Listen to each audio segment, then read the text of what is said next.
هاي مفاتيح بالقاع. هاي اكيد المفاتيح مال بيت ابو علي.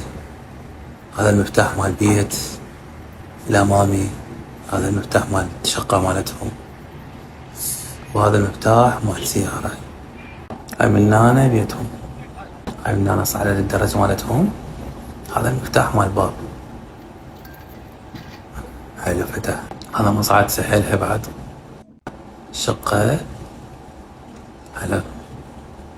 اوه فلوس، موبايلات، لابتوب، سويتش، اضافي بعد للسيارة. شي وهاي هم جنطة حاطين اياها حتى اخلي بيها الغراض. هنا هذي الموبايلات اثنين طلع عندهم واحد. كلش حلو. هذا طلع. هاي السيارة ما غاسليها، غير غسلوها قبل لا ابوك دخل الغراض.